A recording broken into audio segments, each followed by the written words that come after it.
Etelä-Afrikassa ollaan. Tää on maa numero 9 meidän matkalla. Noin tunti meni Namibian Etelä-Afrikan rajalla. Ei mitään ihmeempää. Perus rajameininki, mutta ei hirveätä kyykytystä. Tervetuloa Etelä-Afrikkaan!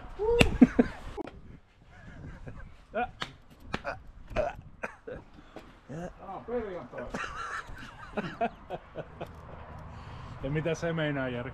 No se meinaa sitä, että tänään juodaan vissyä enemmän kuin muina päivinä. Kevään ensimmäinen päivä, maaliskuun alku. Lähdetään pikkuteitä pitkin kohti Kapkaupunkia. Namibian pölyt jäivät eilen peräpeileihin, kun saavuttiin Etelä-Afrikka. Ja olisi ollut tarjolla semmoinen 7 päätie, joka menee lähempänä rannikkoa ennen Kapkaupunkiin asti. Tosin rannikko siinä ei näy ja paljon rekkoja, se on päätie, asfaltoituu, paljon liikennettä, niin päätettiin ottaa pikkasen enemmän sisämaahan ja tutkia paremmin, mitä löytyy Etelä-Afrikan loputtomilta ylängöiltä. Päivän aikana ympäristö oli kuuma, kuiva ja melko armotonta. Hiki kuivuu iholla ennen kuin ehdit edes tuntee sen. Tuuli kantaa mukana hienoa pölyä, joka tarttuu joka paikkaan varusteisiin ja valuu kypärän reunoista sisään. Ehkä vaikuttavin piirre oli täällä äänettömyys. Ei autoja, ei liikennettä, ei edes lintujen lauluja. Tuuli, pysähdyt, sammutat moottorin, niin tunnet, että oot kyllä aika takapajulassa. En tiedä, onko USAsta vai Englannista.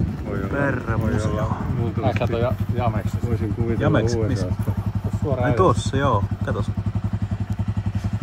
James on. Mikä siellä takana on pässi vai? Hän on sorateiden virtuoosian lentää matalaa, jalkatuuppaa kiinni kaasuun. Nuoteista hän soittelee.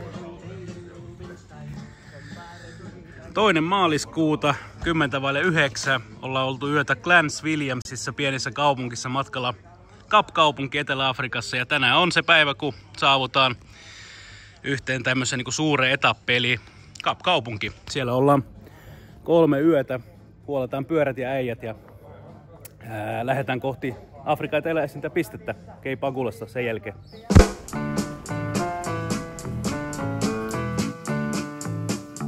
Hän on sorateiden virtuoosian lentää matalaa, jalkatuuppaa kiinni kaasuun.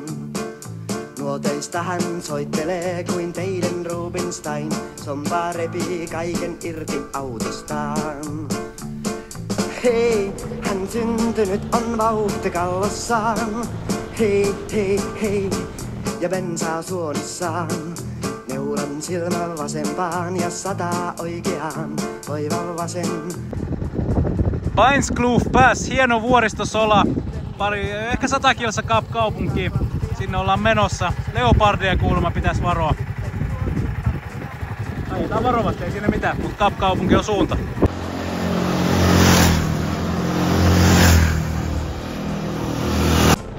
Hei, hän syntynyt on vauhtikallossaan. Nyt ollaan Cape Townissa. Cape Town! Yes. Kapkaupunki on vallotettu. Näytä Jukka sun iskri vielä. Onko se? Se on jäykin milleiksi niitä, mitä voi asettaa. Nyt voi tunnustaa. Mä ajan 2 viikkoa 4000 kilometriä. No, Kapkaupungissa odottaa uusi jäykkä.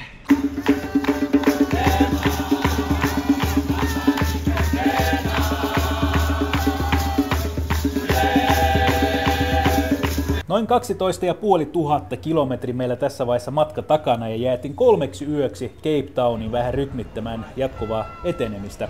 Kapkaupunki oli tähän tarkoituksen aivan mahtava paikka. Vuoret toisella puolella, meri toisella, välissä sykki yksi maailman makeimmista metropoleista. Voit aamulla vaeltaa vuorille, iltapäivällä käydä katsomassa pingviinejä, iltapäivällä katsoa aurinkolasku viinilasi kädessä tuolla satamassa Waterfrontissa nauttii päräyttäviä mereneläviä. Ja samalla kaupungissa on helppo hoitaa kaikki käytännön asiat, huoltaa pyörät, ostaa varaosia, varusteita ja niin poispäin. Ja sitten oma luokkansa on tietysti Pöytävuori, joka on ikoninen maamerkki Kapkaupunkin vieressä. Sinne pääsee huipulle köysirataa pitkin ja ylhäältä avautuu aivan eeppiset maisemat. Kaiken kaikkiaan Kapkaupunki ei jätä ketään kylmäksi. Se ei jää mieleen ihoon alle ja tänne tekee mieli palata aina uudestaan ja uudestaan. Kerran kun on käynyt, niin tiedät kyllä miksi.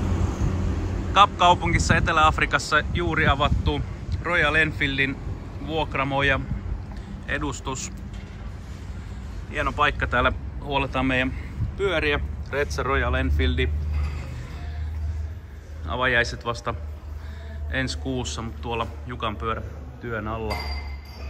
Iskari vaihdetaan ja renkaat ja ilmaputsari vähän muutakin huolto, niin hyvä tulee.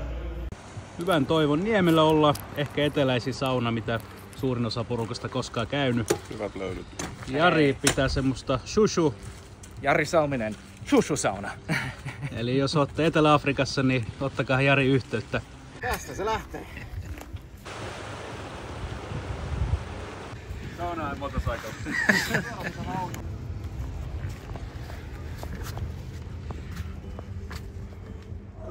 Harvian kiuas ja kaikki.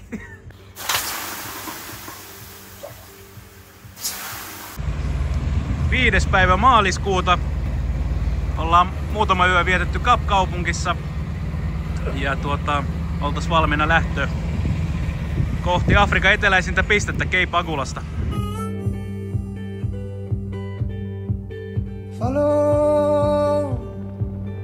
Follow the sun, which way the wind blows when this day is done. Breathe in the Makea tie Valas Whale Road, tai mikä se oli? Whale Route. Makea mesta. Hieno keli. Ja akut ladattu. On kiva ajella. Alfa Uros ei paljon väistele. brand new moon and brand new sun.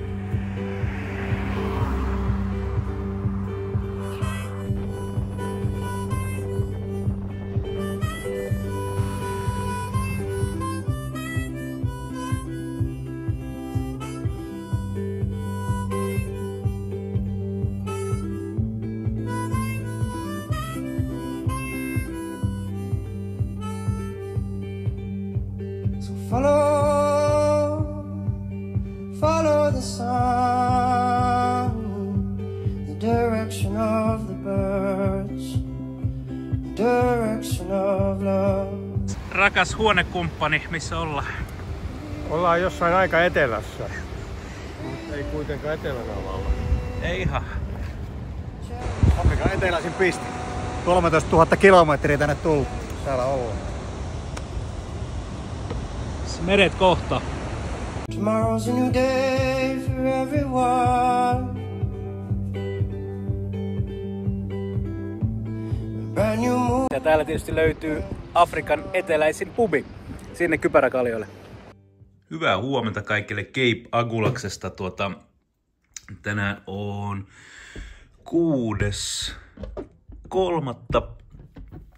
Tarkoitus lähteä ajelemaan tuossa aamulla kohti Struisbaita, josta veneretki vähän tonne paikka, jossa valtameret kohtaavat.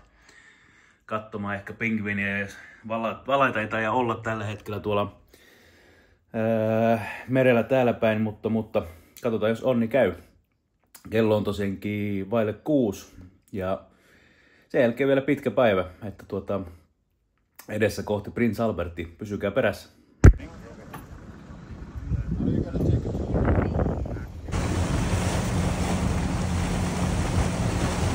Merellä on kivaa. Nyt ollaan tosiaankin siinä, missä valtameret kohtaa, eli Atlantti on tuolla puolella. Täällä ne kohtaa ja Intian valtameri on sitten tuolla päin. Atlanttihan me ei enää nähdä tällä matkalla, vaan Intian valtameri on sitten tavoitteena takas Zanzibariin. Bredasdorpissa ollaan Suzukin korjaamolla. Jukan öljypainemittari rupesi falskaa 6000 kilometrin jälkeen. Lusakassa korjattiin viimeksi. Niin nyt se falskaa öljy uudestaan ja otetaan filtteri irti ja tappi tilalle, niin matka jatkuu. Cape Agulasin jälkeen hienot rantabaanat loppuivat, joten suuntasimme vaihteeksi sisämaahan Drado Passin kautta. Ylittimme ensimmäisen vuorijonon laskeudumme taas Etelä-Afrikan autioille ylänköille. Valtameren vaikutus lakkasi samalla, lämpötilat kohosivat ja tummat pilvet jäivät taaksemme. Etelä-Afrikan ylänkö ei ole mitenkään tunnettu vilkaista keskuksistaan. Siellä ajetaan tuntikaupalla halki kuiva, hiljaista maisemaa, mutta yhtäkkiä kun kangastus, niin tien vierellä seisoo valkoinen kivitalo, jonka seinässä lukee isolla kirjaimella Ronnie's Sex Shop. Ensimmäinen reaktio on aina kaikille sama, että mikä hemmetin paikka tää on. Juuri siksi ihmiset pysähtyvät. Ja sex shopistahan ne löytyy tietysti. Keskellä ei mitään, on tämmönen legendaarinen roadhouse kuin Ronnie's Sex Shop, mistä lienen nimensä saanut. Nykyään se on baari ja samalla myös Roadkill Cafe. Legendaarisen Road Cafeen tarina alkoi joskus 90-luvun alussa, kun Ronnie Price, paikallinen hahmo, hieman erakko tyyppi, päätti avata hedelmävihanneskaupan keskelle Karun syrjämaita. Hän maalasi talonsa seinään yksinkertaisesti Ronnie's Shop, mutta hänen kaverit tulivat yöllä ja nappasivat pensseli, lisäsivät sanaa sex. Ja näin syntyi siis Ronnie's Sex Shop, vaikka sisällä ei ollut mitään sen suuntaistakaan. Aluksi Ronnie suuttui, mutta kun ihmiset alkoivat oikeasti pysähtyä, ottaa kuvia, kyselemään, ostelemaan, niin hän muutti suunnitelma ja muutti paikan baariksi. Tän tyyppinen joku eläin oli jäänyt. Joo, aika hyvin liiskautunut. Oh.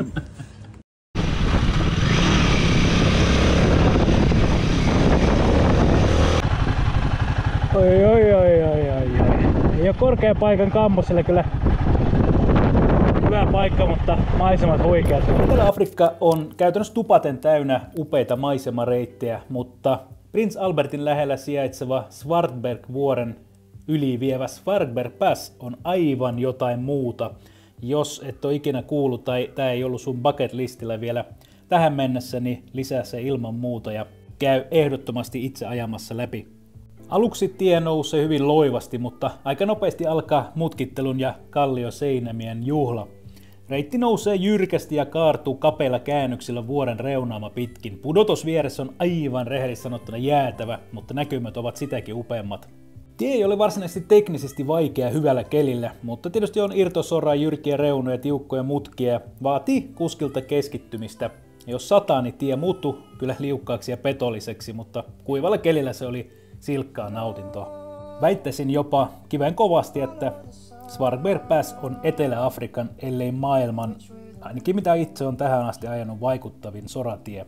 Hullu ja jännä fakta on myös se, että tämä tie rakennettiin 1860-luvulla täysin käsityönä ilman minkälaisia koneita. Että kivimiehet rakensivat muuria ja kaiversivat tietä kallioon. Se, että se on edelleen ajettavissa, on ihan suoranainen ihme ja insinööritaiden näytös. Huipulla ollaan, joku 1500 metriä Afrikan mittakaavassa, kuitenkin aika korkea passa ja maisemat on kyllä aivan mahtavat.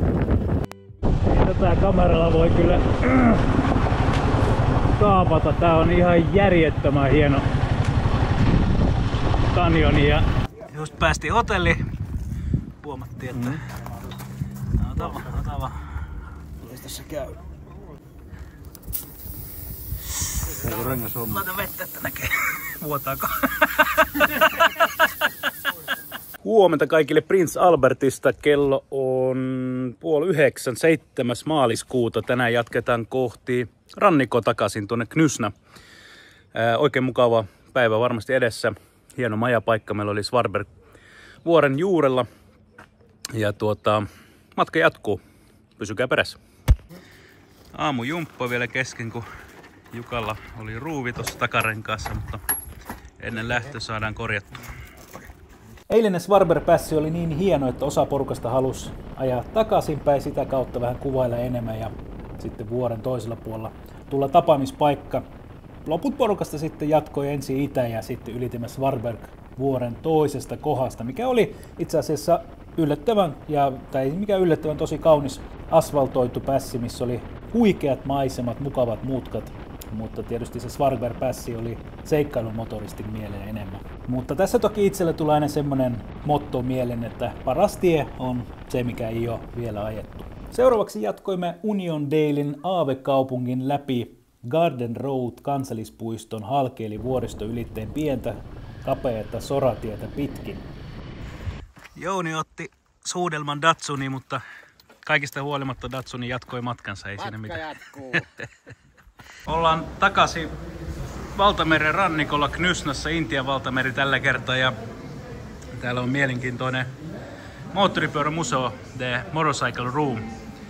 Vähän matkailua, pieni osasto, Itchy Bootsin pyörä esimerkiksi täällä esille ja hänen kartta, mitä hän käytti ensimmäisellä Afrikan matkalla. Toi pyörä Savanna Tenere, Suomessa käynyt muun muassa ja maailma kierretty tällä pärrällä ja kaikkea silmäruokaahan täällä on vaikka kuinka paljon. The Motorcycle Room Knysna. 150 tai enemmänkin varmaan pyöriä, mutta silmäruoka riittää kyllä ja hieno paikka. Omistaja tuli juttelemaan ja kertoo vähän tarinaa.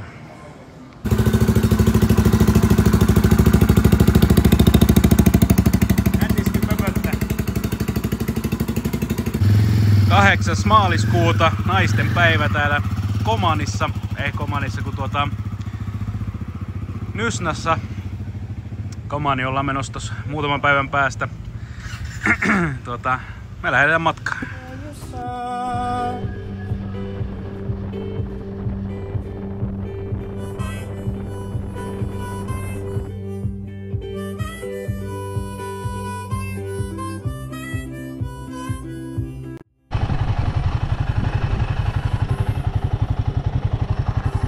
Iso kilppari kyllä.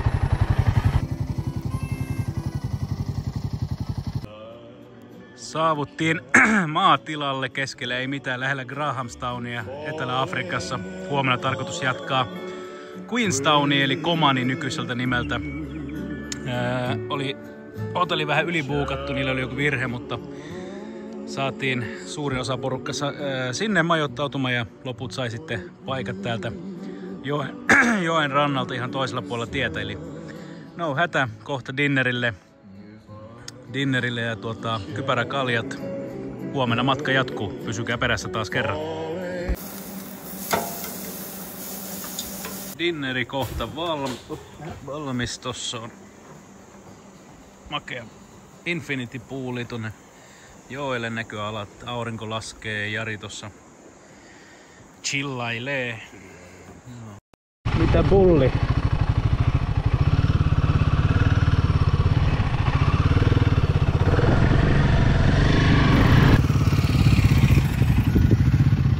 Possu! Ollaan Great Fish River puiston portilla just 20 kilometriä ajetaan sen läpi. Täällä on kaikenlaista, pari norsukia ja muuta eläintä, niin katsotaan jos päästään pakoon vai mitä. No me tehdään. Niin kuin aina jaksan jankuttaa, kannattaa aina poistua päätieltä. Niillä ei näkee muuta kuin kylmä asfalttia. Pääteitä kulkee kaikki. Niin se mitä yllättävä suoria, sileitä, turvallisia. Pääsee kyllä pisteestä A pisteeseen B, mutta seikkailu mielestäni alkaa vasta kun käännytään nokat pois valtaväyliltä ja lähdetään tutkimaan tuntematonta. Toki taas niin kuin jaksan jankuttaa, ei kannata lähteä maailmalle seikkailemaan valmistautumatta, vaan pitää osata hallita pyörä soralla, hiekassa, kivikossa, sateessa, polulla. Silloin koko maailma muuttuu ajettavaksi niin sanotusti, eli ei tarvitse miettiä apua tien loppui, vaan silloin seikkailu vasta alkaa. Ilsan päässä napsahtaa 15 000 kilometriä siitä kun lähdettiin Zanzibarilta. Jossain Etelä-Afrikassa olla. Jossain. How long have you been in South Africa? 1 week. 1 week. How is it so far? So far nice. Okay. No problem. No problem. Ne? Bye bye. Thank you.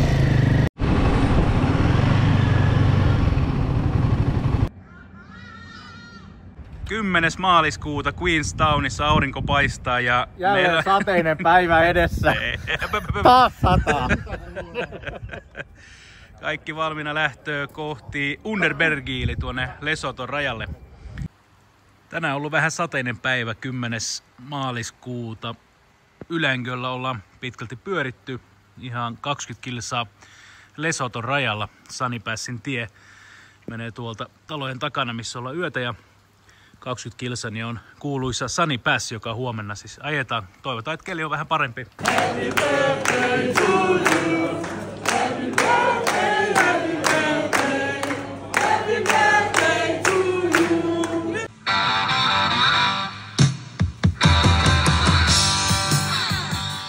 Mones päivä? Tänään on tärkeä päivä, lähdetään vuorelle.